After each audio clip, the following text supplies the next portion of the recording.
What's up, guys? It's Simi Boxing, and I just finished up watching Petr Yan versus Aljamain Sterling, which is a full 5-rounder for the UFC's Bantamweight World Championship. And this fight was Saturday, March 6th from the UFC Apex in Las Vegas, Nevada. And this fight was broadcasted on ESPN Plus pay-per-view. And in this fight, just wow, we have a new UFC Bantamweight World Champion as Aljamain Sterling gets a disqualification victory over Petr Yan in the 4th round. And personally, I thought that Petr Yan was dominating the fight, and I'm sure you guys agree as well. I gave Petr Yan the first 3 rounds. In other words, it'd be 30-27 for Petr Yan. And he was also able to drop Aljamain Sterling and dominate him from top position. He's able to take him down, and he landed some beautiful slams. And those slams landed Aljamain Sterling on his head, on his side, and he was just getting dominated. Petr Yan was also able to try a rear naked choke, and he was able to drop Aljamain Sterling with a beautiful right hand, as I said before, in the first round.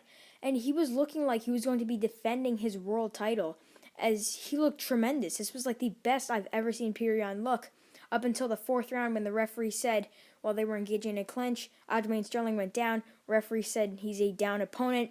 Then Petr Yan, for whatever reason, lands a knee to a downed opponent, which means, obviously, it's an illegal foul. And it wasn't the case for Aljamain Sterling where he was faking how severe the injury was, where he was knee to the head and he couldn't continue. He was trying to get up, but he just couldn't.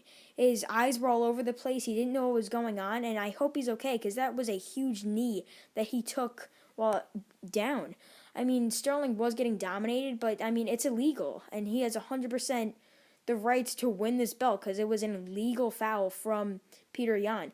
And Petr Yan actually thought he won the fight in the end. While they were announcing the winner, Petr Yan had his hands up, and thought he was going to win the fight, and they were going to give it to him. But obviously Michael Buffer read the words and the new via disqualification, and Petr Yan now getting his first taste of defeat and losing his world title. Now Aljamain Sterling becoming a world champion. And what's next for this fight, and what's next for these two? I think a rematch. I would love to see a rematch, because the ending was just a shock ending that no one was expecting to see.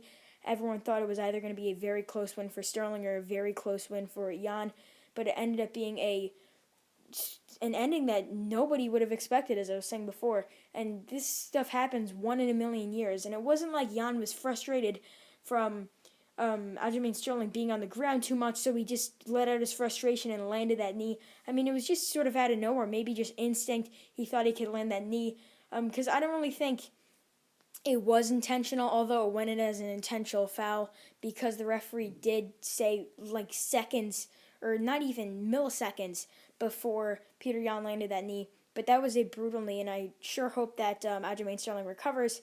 But he is a new world champion. So overall, Petr Yan loses his bantamweight UFC world title to Aljamain Sterling via disqualification in the 4th round. And yeah, that's really it. I'm going to be boxing. Thanks for watching, and I'll see you guys later.